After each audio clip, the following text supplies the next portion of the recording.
आदाब नाजरीन, मैं हूं आपके साथ आपका मेजबान रहीम अहमद खान। मुनसिफ जोहर में आपका इस्तकबाल है। दिखाएंगे झारखंड रियासत की तमाम बड़ी खबरें। आगाज हेडलाइंस के साथ।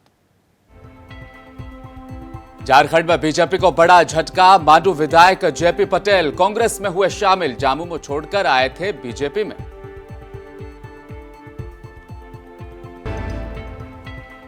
झारखंड में इंडिया अलायंस की सीट शेयरिंग पर हुई सहमति। कांग्रेस को 7 सीटें मिली, जेएमएम को 5, आरजेडी और सीपीआई के खाते में भी एक seat. JMM leader Supriyo Bhattacharya ने की प्रेस कॉन्फ्रेंस। बोले, भाजपा आईडी का चाहे जितना भी इस्तेमाल कर लें, झारखंड झुकेगा नहीं।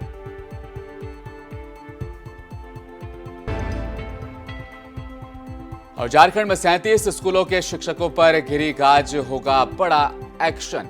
अब स्वास्थ्य शिक्षा विभाग अब कार्रवाई में।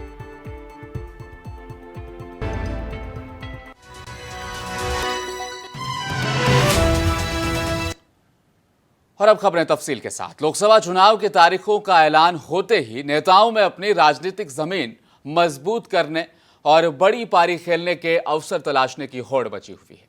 19 मार्च को जामुमो सुप्रीमो शिबू सोरेन की बड़ी बहू सीता सोरेन के भाजपा में शामिल होने के 24 घंटे भी नहीं बीते थे कि मांडू से भाजपा विधायक जेपी पटेल ने दिल्ली में कांग्रेस का दामन थाम लिया।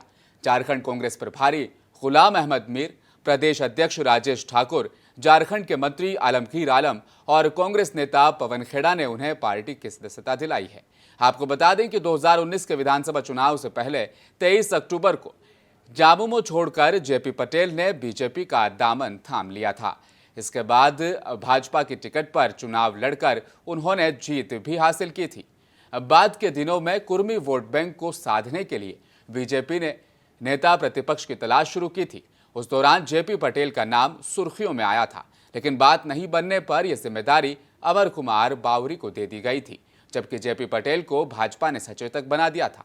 2019 के चुनाव से पहले भाजपा में शामिल होने पर जेपी पटेल ने कहा था कि जेएमएम अब परिवार वाली पार्टी बन गई। उन्होंने यह भी कहा था कि हेमंत सोरेन पार्टी के विधायकों और कार्यकर्ताओं को तवज्जो नहीं देते हैं। लेकिन अब जेपी पटेल, जिन्हें भाई साहब के नाम से भी झारखंड की सियासत में जाना जाता है, अब जेपी भाई पटेल ने कांग्रेस का दामन लोकसभा चुनाव से पहले थाम लिया है।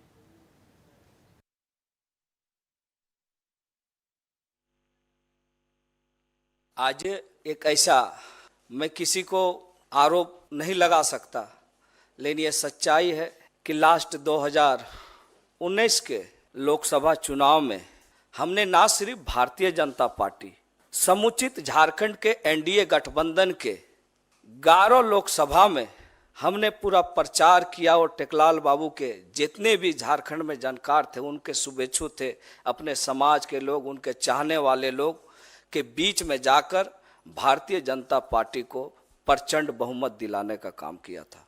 और उनके अलाय दल आजसू का भी मैंने प्रचार किया। परिस्थिति कुछ ऐसी थी, हमें लगा कि कुछ हमें झारखंड के लिए, लोगों के लिए, और हमारे पिता टेकलाल महतो जो झारखंड आंदोलन के एक अग्रणी योद्धा थे, आज झारखंड की राजनीतिक पृष्ठभूमि को खोजा जाए, राजनीतिक चर्चाएं अगर चलेंगे झारखंड अलग राज्य के आंदोलन को, तो स्वर्गीय विनोद बिहारी महतो शिबू सोरेन के बाद तीसरे ये में टेकलाल महतो जी का नाम था। और पूरे जो इलाके हैं, उत्तरी छोटा नागपुर, चाहे कोल्हान का हो, सभी जगह टेकलाल बाबू का अपना प्रभाव था। और मुझे लगा कि टेकलाल बाबू के सपनों को, टेकलाल बाबू के जो सपने थे झारखंड को संवारने का, आगे बढ़ाने का, चूंकि अलग राज्य हमें मिल चुका था, तो मुझे लगा कि एनडीए गठबंधन में जाके झारखंड में कुछ हम लोग ऐसा करेंगे। मैं समझता हूं कि ये झारखंड की आने वाली राजनीति के लिए आज का जो प्रकरण है, ये आज का जो इवेंट है, पटेल साहब का कांग्रेस में शामिल होना, और हम सब के लिए एक बहुत बड़ा संकेत है। ये अपनी ज़बानी भी बोलेंगे कि ये क्यों भाजपा छोड़ के कांग्रेस में शामिल हो रहे हैं। मैं उसमें नहीं ज़्यादा जाऊंगा, मगर हम समझते हैं कि इस तरह के काफ़ी वरिष्ठ नेता, जहां मैं देख रेख कर रहा हूं पार्टी की तरफ से, चाहे वो झारखंड स्टेट हो या वेस्ट बंगाल हो, पिछले कई दिनों से कई सारे साथी अलग अलग पार्टियों से कांग्रेस के संपर्क में हैं और कुछ की इमीडिएट नीड है जो चुनावी मौसम है, मगर कुछ का सोच बहुत दूरदृष्टि वो आज के इस आवागावी की वजह से नहीं, बल्कि जो कांग्रेस पार्टी की नीति है, जो हमारी आइडियोलॉजी है और जो भारत जोड़ो न्याय यात्रा इन स्टेटों में से गुजरते हुए हमारे नेता राहुल गांधी जी ने जो इम्प्रेशन लोगों के दिमाग पर, खासकर युवाओं के दिमाग पर, डिफरेंट राजनीतिक पार्टी के लोगों के दिमागों पर, मैं समझता हूं ये उसका फॉलोआउट है, ये उसका असर है। बट आज मैं सिंपल पूरी पार्टी की तरफ से जयप्रकाश जी को कांग्रेस पार्टी में शामिल होने के लिए पूरी पार्टी की तरफ से वेलकम करता हूं और उम्मीद करता हूं इनके आने से ना सिर्फ झारखंड में, बल्कि ये एक ऐसे वर्ग को, ऐसे एक कम्युनिटी को लीड करते हैं और उन सब के बहुत बड़े लीडर हैं। इसका इम्पैक्ट हमारे झारखंड के अलावा भी बहुत सारे स्टेटों में पड़ेगा। उस स्तर के ये नेता है।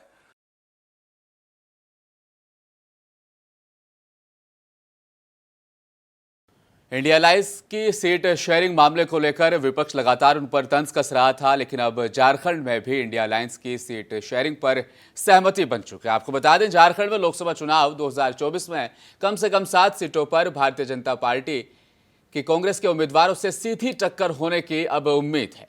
इनमें से ज्यादातर सीटों पर साल 2019 के लोकसभा चुनाव में भाजपा ने जीत दर्ज की थी।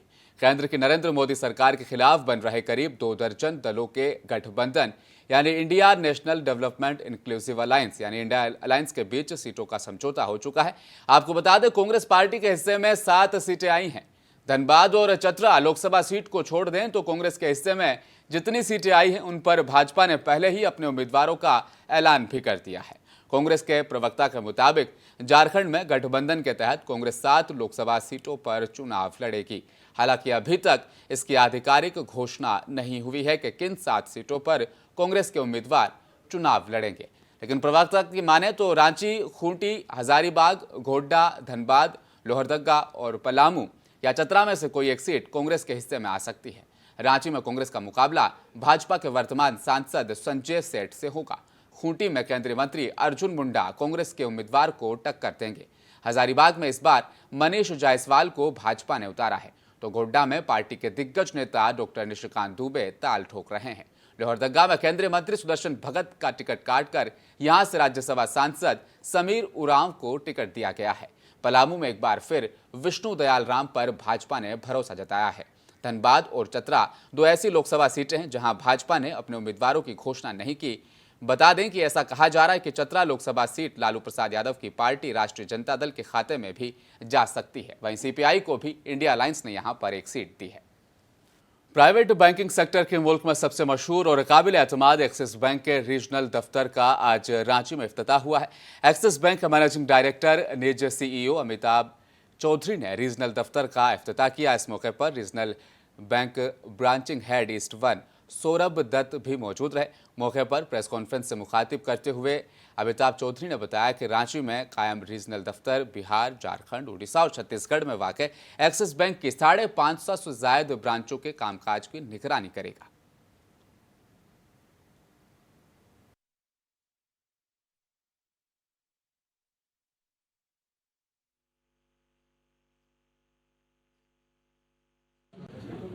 पहली बात बहुत बहुत धन्यवाद, आप हमारे रीजनल ब्रांच बैंकिंग ऑफिस में आए हैं। ये हमारा रीजनल जो ऑफिस है हमने आज झारखंड में आज इस्टेब्लिश किया है। ये 4 स्टेट कवर करेगा, झारखंड, बिहार, छत्तीसगढ़ और उड़ीसा। हमें ये पूरा विश्वास है कि ये जो रीजन है भारत का, ये फ्यूचर में बहुत तेज़ी से ग्रो करेगा। और ये हमारा एक कहते हैं स्टैम्प है, एक हमारा इम्पॉर्टेंट, हम अपना इसलिए यहाँ पे ऑफिस इस्टेब्लिश करना चाहते हैं। हमारे सीनियर लोग यहाँ बेस्ड रहेंगे, जिससे कि हम इस एरिया में अपनी एक जो हमारी प्रेजेंस है उसको बढ़ा सकें, तेज़ी से बढ़ा सकें। झारखंड मुक्ति मोर्चा के मरकजी जनरल सेक्रेटरी सुप्रियो भट्टाचार्य ने प्रेस कॉन्फ्रेंस के दौरान मीडिया नुमाइंदों से बात करते हुए कहा कि कल्पना सोरेन ने भारत जोड़ो न्याय यात्रा के इख्तिताम के मौके पर मुंबई में मुनक्किद हुए प्रोग्राम के दौरान ये साफ कर दिया कि झामुमो जल, जंगल, जमीन और अपने जानवरों को कॉरपोरेट घरानों के हाथों किसी भी कीमत पर नहीं सौंपेगा। भाजपा ईडी का चाहे जितना भी धौंस जमा ले, जिस तरह झारखंड नहीं झुका उसी तरह इंडिया भी नहीं झुकेगा।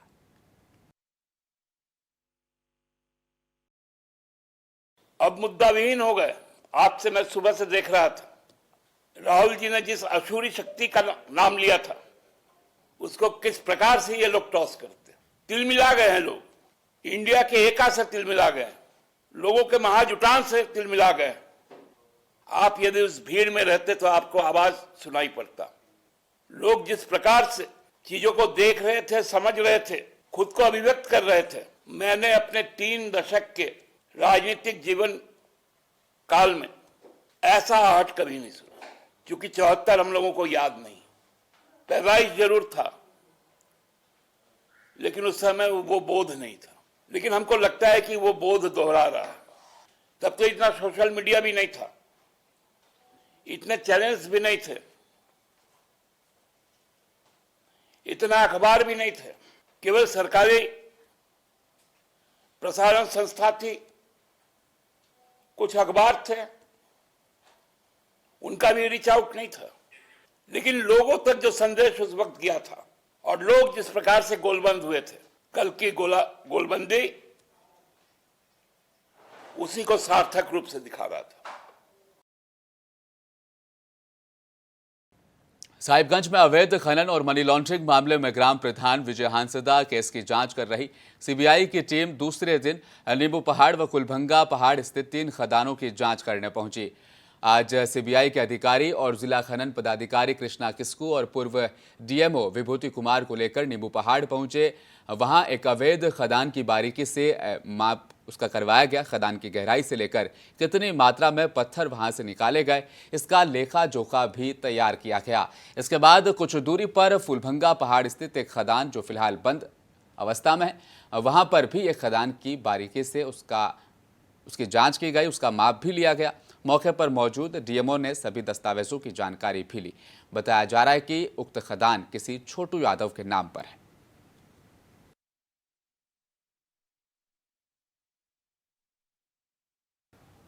और झारखंड शिक्षा विभाग ने एक ऐतिहासिक फैसला लिया। मध्याह्न भोजन योजना से संबंधित एसएमएस नहीं करने पर सदर प्रखंड के प्राथमिक और मध्य विद्यालयों के 37 प्रधान शिक्षकों के 1 दिन का वेतन स्थगित करते हुए सभी को शोकॉज नोटिस जारी कर दिया गया है।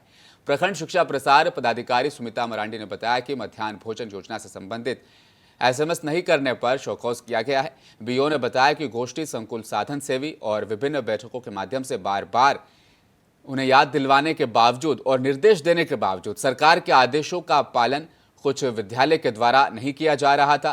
13 मार्च को एमडीएम से संबंधित एसएमएस नहीं किया गया, जो काफी लापरवाही दर्शाता है। उन्होंने बताया कि एसएमएस नहीं करने को लेकर 37 स्कूल के प्रधान शिक्षकों का 1 दिन का वेतन स्थगित करते हुए स्पष्टीकरण मांगा गया है।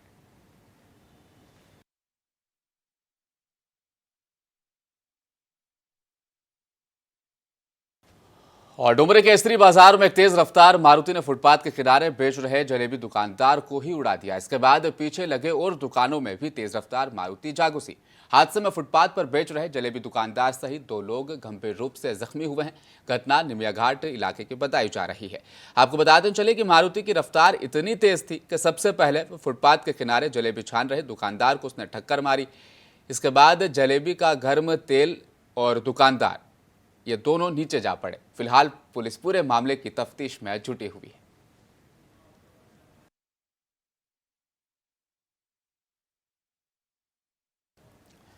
और बोकारो जिले के सुदूर नक्सल प्रभावित चतरो चट्टी थाना इलाके के गांव झरकुंडा, बड़की, चिदरी चुलैया, टांड और करमो, इसी तरह करीखुर्द, तीसरी कुर्कनालो, लोधी दानरा, चुट्टे राजाबेड़ा, वनचतरा, झुमरा, इन तमाम जगहों पर पहाड़ से सटे ग्राम में पड़ने वाले बूथों का जायजा पुलिस उप महानिरीक्षक कुमार झा ने लिया है। कोयलांचल क्षेत्र और बोकारो का उन्होंने दौरा किया। वहीं प्रकाश पुलिस अधीक्षक बोकारो और राजीव रंजन सीआरपीएफ बोकारो भी इस निरीक्षण में शामिल रहे और ऐसी जगहों पर जाकर बूथों का जायजा लिया जहां पर मतदाताओं को पहुंचना काफी मुश्किल में रहता है।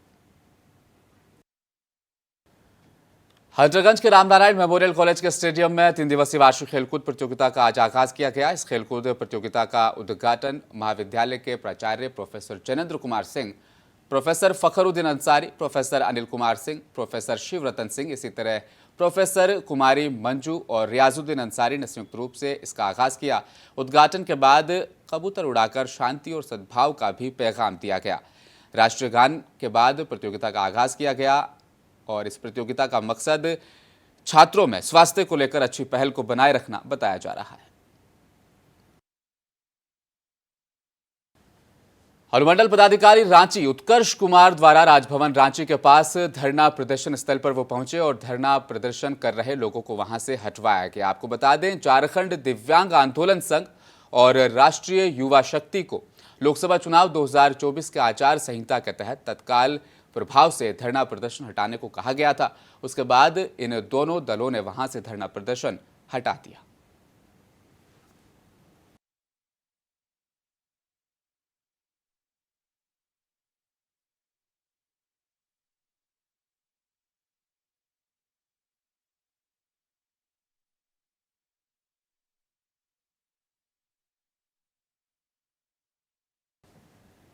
और आखिर में एक बार फिर नजर डालेंगे हेडलाइंस पर। झारखंड बीजेपी को बड़ा झटका, मांडू विधायक जेपी पटेल कांग्रेस में हुए शामिल, झामुमो छोड़कर आए थे भाजपा में।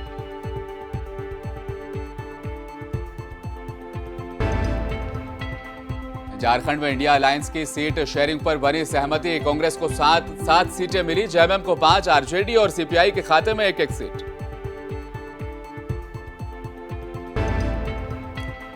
जेएमएम लीडर सुप्रिया भट्टाचार्य ने की प्रेस कॉन्फ्रेंस, बोले भाजपा ईडी का चाहे जितना भी इस्तेमाल कर ले, झारखंड झुकेगा नहीं, इंडिया रुकेगा नहीं।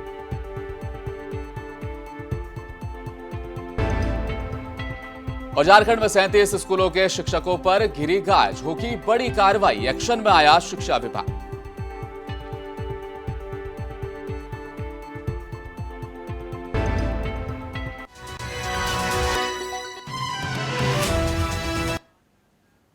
मुंसिफ जोहार में आज बस इतना ही। मजीद खबरों के लिए बने रहिए हमारे साथ, देखते रहें मुंसिफ टीवी न्यूज।